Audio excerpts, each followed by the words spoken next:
여러분 반갑습니다. 오늘은 대한민국의 정부 형태에 대해서 간단하게 요약해서 안내 드릴 건데요. 우리나라의 정부 형태이기 때문에 여러분이 졸업을 하고 나서도 사람들과의 어떤 이야기 혹은 민주 시민으로서 당연히 알아둬야 될 어떤 상식들이기 때문에 상식으로서도 아주 중요한 가치가 있다. 그래서 오늘 수업 아주 중요합니다. 첫 번째로 대한민국 헌법 1조 1항에 대한민국은 민주공화국이다. 모두들 다 알고 있는 내용들이죠. 대한민국은 민주공화국이다라는 이 헌법 제1조 1항에 우리가 가장 먼저 공부해야 될 것은 과연 공화국이 과연 무엇인가. 단순하게 우리가 공화국이다라는 것을 외울 게 아니라 공화국이 무엇인지를 이해하셔야 되겠죠.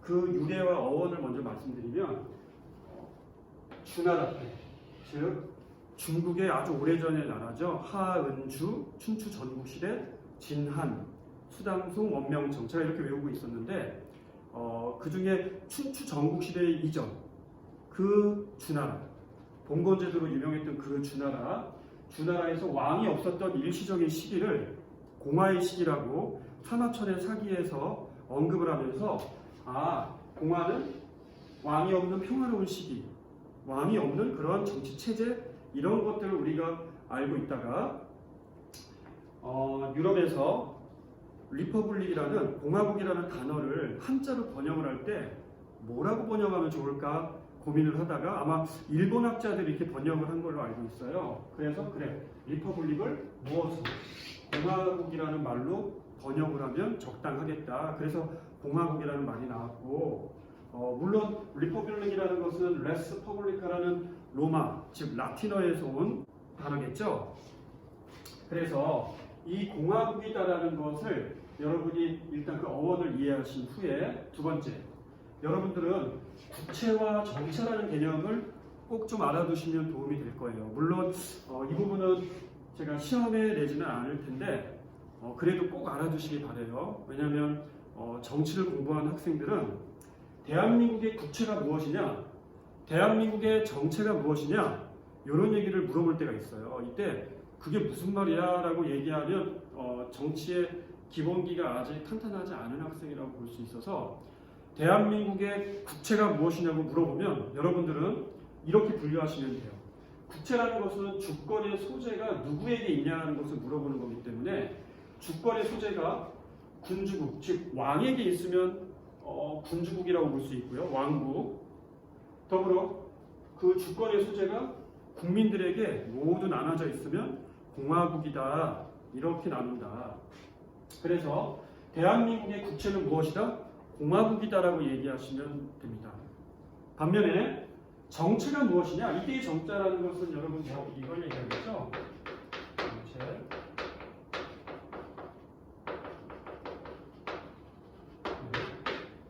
정체. 대한민국의 정체가 뭐냐고 얘기했을 때는 주권의 행사 방식을 물어보는 것입니다. 어떻게? 주권을 어떻게 행사하냐? 자의적으로 행사를 하게 되면 무엇이다? 전제정이다. 전제적으로 행사를 한다. 그래서 그런 정치체제를 전제정이라고 얘기를 하고요. 아니다.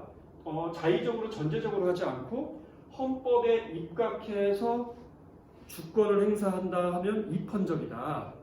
그리고 그 입헌적은 결국 국민의 주권이 국민에게 있다. 주권이 국민에게 있고 그 국민의 뜻을 헌법에 담은 것이기 때문에 민주적이다 혹은 민주정의라고 얘기할 수 있겠죠.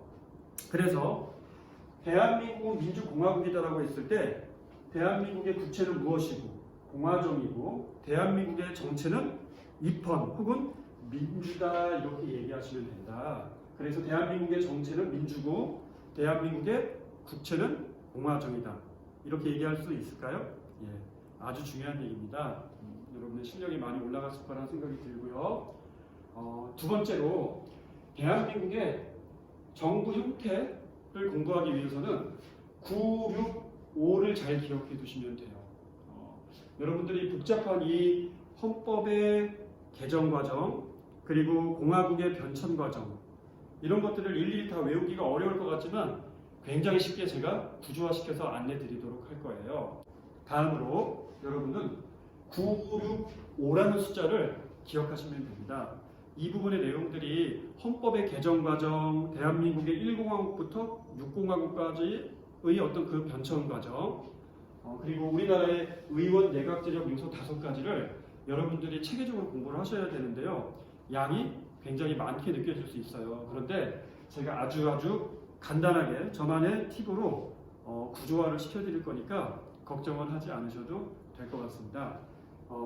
오늘은 오프닝 강의니까 제가 내용은 필기 강의에서 자세히 안내 드릴 것이고요. 먼저 여러분이 어떻게 구조화를 할 수 있는지 간단히 안내 드릴게요.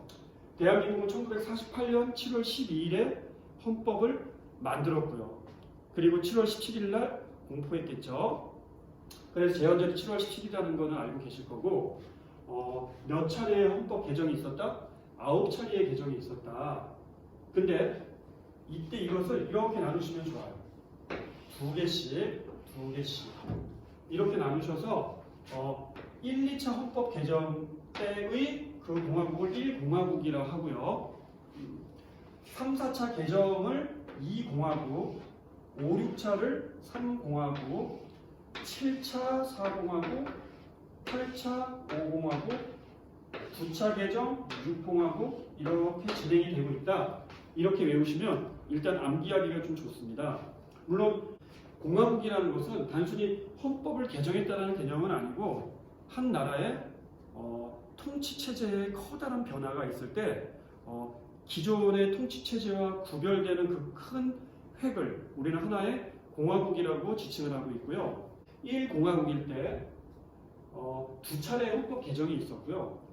2공화국일 때 또 두 차례의 헌법 개정, 3공화국일 때 두 차례의 헌법 개정, 그리고 4공화국일 때 한 차례, 5공화국일 때 한 차례, 6공화국일 때 한 차례의 헌법 개정이 있었다라는 것을 매칭을 나중에 필기 강의에서 제가 자세히 안내해 드릴 거예요. 오늘은 여러분 이 큰 프레임의 틀만 기억해 두시면 머릿속에서 좀 기억이 오래 남을 거니까요. 이 5는 무엇을 의미한다? 대한민국은 대통령 중심제적 국가인데 정부 형태가 대통령 중심제죠. 그런데 한 5가지 정도의 의원 내각제적 요소가 있다는 거, 그 5가지를 정확하게 암기하셔야 됩니다. 그래서 그 부분이 중요하다는 걸 오늘 인식하시면 되는 거고, 오늘 배울 내용, 대한민국의 정부 형태에 대해서 공부할 때 가장 중요한 거 1번은 무엇이다? 헌법 1조 1항, 대한민국은 민주공화국이다. 이때 민주는 무엇이고 정체고 공화국은 국채라는 개념이다. 국채는 주권의 소재가 누구에게 있냐, 정체는 그 주권을 어떻게 행사하냐라는 것을 지칭하는 개념이고, 그런 공화의 의미가 주나라의 왕이 없던 시기에서 왔다라는 그런 용어적인 유래, 그리고 리퍼블릭이 레스 퍼블리카에서 왔다라는 것. 두 번째, 이 구는 무엇이다? 헌법 개정 9번이다라는 걸 기억하시면 되고요. 6은 대한민국의 공화국의 횟수더라. 기억하시고, 5는 대한민국의 의원 내각제적 요소를 얘기하더라. 이렇게 마무리해서 여러분 공부하시면 전체적인 체계는 잡을 수 있을 것이다. 예, 이렇게 안내드리겠습니다. 그러면 우리 필기 강의에서 봐요. 예, 수고했습니다.